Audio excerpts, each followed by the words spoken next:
Le monde perdu de Sir Arthur Conan Doyle. Chapitre 1. Nous vivons parmi les possibilités d'héroïsme.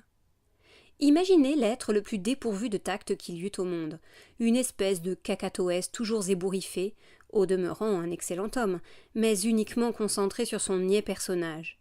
Et voilà le père de Gladys, Mr. Anderson. Si quelque chose eût pu m'éloigner d'elle, c'eût été la pensée d'un tel beau-père. Je ne doute pas qu'en son fort intérieur, il ne me crût capable de venir aux Chestnuts 3 fois par semaine pour y jouir de sa compagnie, et spécialement pour l'entendre exposer ses vues sur la question du bimétallisme, où il apportait une certaine autorité. Pendant 1 heure ou 2 ce soir-là, je subis son morne rabâchage. Supplantation de la bonne monnaie par la mauvaise, valeur représentative de l'argent, dépréciation de la roupie, véritables étalons de l'échange. Supposez, cria-t-il avec une débile fureur, que toutes les dettes du monde fussent évoquées à la fois et leur paiement immédiat exigé. Qu'arriverait-il dans les conditions actuelles? Je répondis qu'évidemment je me trouverais ruiné, sur quoi il bondit de sa chaise, réprouva mon habituelle légèreté qui rendait impossible toute discussion sérieuse et courut s'habiller pour une réunion maçonnique. Je restai seul enfin avec Gladys. L'heure de mon destin avait sonné.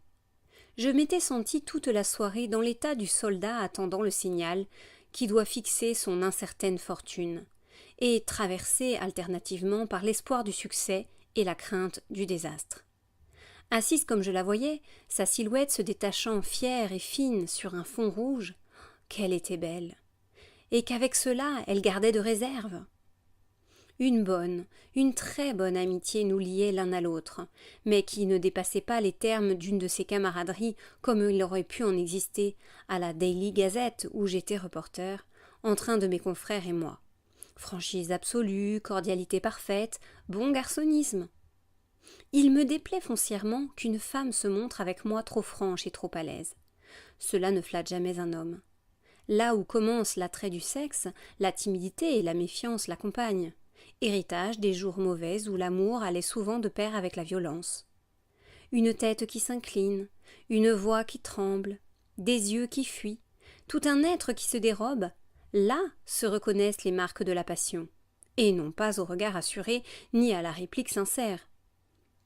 Si peu que j'eusse vécu, j'avais eu le temps d'apprendre cela, ou de le retrouver dans cette mémoire de la race qu'on nomme l'instinct. Gladys possédait toutes les qualités de la femme. Quelle trahison que de la juger froide et insensible! Cette peau d'un bronze délicat, d'un coloris presque oriental, ces cheveux d'un noir de corbeau, ces grands yeux limpides, ces lèvres pleines mais exquises, tout dénonçait chez elle la flamme intérieure. Mais cette flamme, j'avais tristement conscience de n'avoir pas su encore la faire briller au jour. Coûte que coûte, je devais, ce soir, brusquer les événements et sortir de l'incertitude. Peut-être irais-je à l'échec, mais plutôt être repoussé comme soupirant qu'accepté comme frère. À ce point de mes pensées, j'allais rompre un long silence pénible quand elle attacha sur moi 2 yeux noirs et scrutateurs, hocha sa tête altière, et avec un sourire chargé de reproches. « Je devine que vous allez vous déclarer, Ned. » « Tant pis, nos relations étaient si gentilles. » Je rapprochai un peu ma chaise. « Comment avez-vous su que j'allais me déclarer ?» fis-je, vraiment surpris. « Croyez-vous que les flammes s'y trompent? Supposez-vous que jamais on en ait pris une au dépourvu? Ah, quel dommage de toucher à une amitié aussi charmante que la nôtre! Vous ne comprenez donc pas combien il est merveilleux qu'un jeune homme et une jeune femme puissent, sans arrière-pensée, causer comme nous faisons, en tête-à-tête? Mais Gladys, je puis aussi, sans arrière-pensée, causer en tête-à-tête avec le chef de gare, par exemple.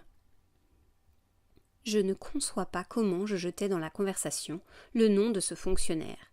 Mais enfin, je l'y jetai, et nous partîmes, elle et moi, d'un éclat de rire.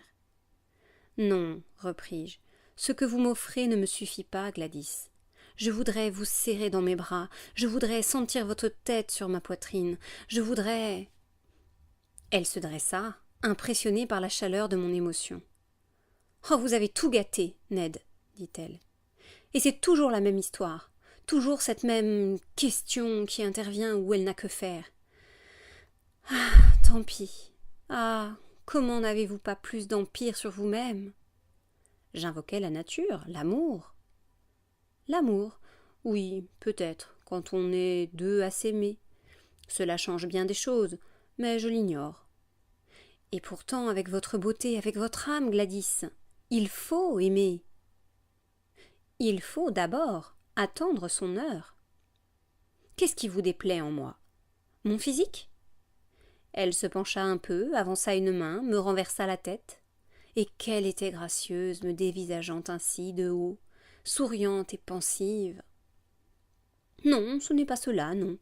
Vous n'êtes pas un fat, et puis je puis donc vous le dire sans crainte. Mais c'est quelque chose de plus grave. Mon caractère? Elle fit oui sévèrement d'un signe de tête. Mais je puis le redresser et l'amender. Prenez un siège et causons. Prenez un siège, vous dis-je. Elle me regarda d'un air de méfiance étonnée, plus pénible que sa confiance de tout à l'heure. Voyons, d'où vient que vous ne m'aimez pas? De ce que j'en aime un autre. Ce fut à mon tour de bondir. Non pas, expliqua-t-elle, riant de ma mine, non pas un être particulier, mais un idéal, l'homme dont je rêve, je ne l'ai pas rencontré encore. Comment le voyez-vous? Il pourrait vous ressembler sur bien des points. Merci de cette bonne parole, mais enfin, que fait-il que je ne fasse pas? Que peut-il bien être? Membre d'une société de tempérance, végétarien, aéronaute, théosophe, surhomme? Il n'y a rien que je ne sois prêt à tenter, Gladys, sur la seule indication de ce qui doit vous plaire. Tant de souplesse la fit rire. Et d'abord, je crois que mon idéal ne parlerait pas ainsi. Je l'imagine plus raide, moins prompte à se plier aux caprices d'une petite sotte. Par-dessus tout, ce serait un homme d'action. Il chercherait le risque et la prouesse. Il saurait regarder la mort en face. J'aimerais en lui, non pas lui-même, mais sa gloire, pour ce qui en rejaillirait sur moi. Pensez à Richard Burton. L'histoire de sa vie écrite par sa femme m'aide tellement à comprendre l'amour qu'elle avait pour lui. Et Lady Stanley, avez-vous jamais lu l'admirable dernier chapitre du livre qu'elle a consacré à son mari? Voilà l'espèce d'homme qu'une femme peut adorer de toute son âme, car elle s'en trouve aux yeux du monde, non pas diminuée, mais grandie, comme l'inspiratrice de nobles gestes. L'enthousiasme la rendait si belle que je faillis rompre la conversation. Je dus rappeler tout mon sang-froid pour lui répondre. Nous ne pouvons pas tous être des Stanley ni des Burton, d'autant que les occasions nous manquent, du moins m'ont-elles toujours manqué. Je ne demanderais, si elles se présentaient, qu'à les saisir. Au contraire, les occasions abondent, et tout près de nous. C'est la caractéristique de l'homme dont je parle, de se les créer lui-même. Rien ne l'arrête. Je ne l'ai jamais rencontré, mais comme il me semble le connaître, nous vivons parmi les possibilités d'héroïsme. Aux hommes de réaliser ces possibilités, aux femmes d'aimer les hommes qui les réalisent. Voyez ce jeune Français qui partit en ballon la semaine dernière. Un vent de tempête n'ébranla pas sa décision, et balayé pendant 24 heures, il alla tomber à 1500 miles en pleine Russie. Celui-là est de l'espèce des hommes qui m'intéressent. Pensez à la jalousie des autres femmes envers celles qu'il aimait. Ah, me sentir jalousée à cause d'un homme, voilà mon rêve. Pour l'amour de vous, j'aurais fait volontiers la même chose. Ce n'est pas seulement pour l'amour de moi que vous l'auriez fait, mais parce que vous n'auriez pu vous en défendre, parce qu'un instinct naturel vous l'eût ordonné, parce qu'en vous, le héros eût primé l'homme. Quand récemment vous avez eu à raconter dans votre journal cette explosion de grisou, pourquoi n'être pas, au mépris de l'asphyxie, descendu avec les sauveteurs dans la mine? J'y suis descendu. Vous ne m'en avez soufflé mot. Je n'y voyais rien de si méritoire. Un certain intérêt parut s'éveiller dans les yeux de Gladys. Ce fut très brave, dit-elle. Je ne pouvais agir autrement. On ne fait de bonnes copies qu'en se documentant par soi-même. Oh, la plate raison! Elle me dépoétise presque votre acte. Mais ne parlons pas de raison. Il me suffit que vous soyez descendu dans cette mine. J'en suis heureuse. » Elle me tendit la main avec une dignité charmante, et, m'inclinant, je baisai ses doigts. « Oui, je le reconnais, je suis simplement une femme un peu folle, avec des imaginations de petite fille. Mais ces imaginations prennent chez moi une réalité si forte, elles deviennent tellement moi-même, que je ne saurais m'empêcher d'y conformer ma conduite. Si je me marie, j'entends n'épouser qu'un homme célèbre. »« Pourquoi pas ?» m'écriai-je. « Ce sont des femmes comme vous qui exaltent les hommes. Vous m'avez exalté. Offrez-moi une chance, vous verrez si je n'en profite pas sur l'heure. Ou plutôt non. Les hommes, vous l'avez fort bien dit, ont à se faire leur chance, sans les attendre de personne. Un simple commis, Cleave, ne nous a-t-il pas conquis l'Inde ?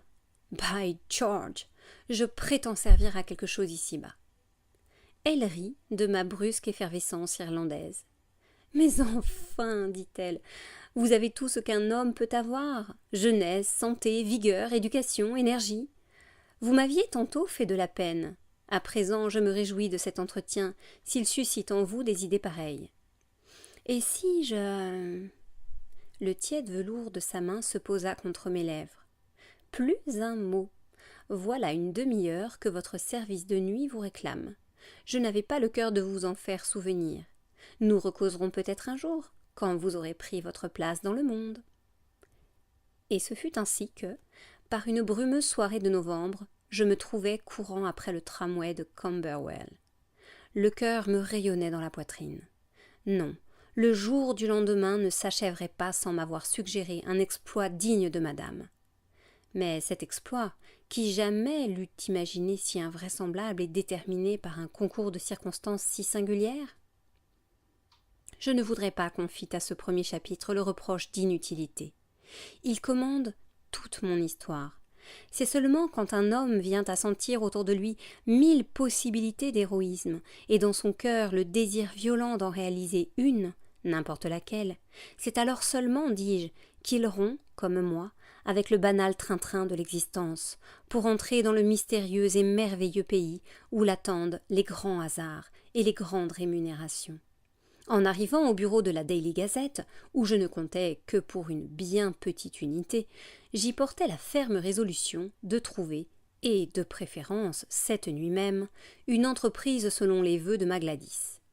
Qu'il y eût de sa part égoïsme et dureté de cœur à me demander de risquer ma vie pour sa gloire, c'est là de ces détails dont on s'avise avec l'âge, mais non pas dans l'ardeur de la 23e année et dans la fièvre d'un premier amour.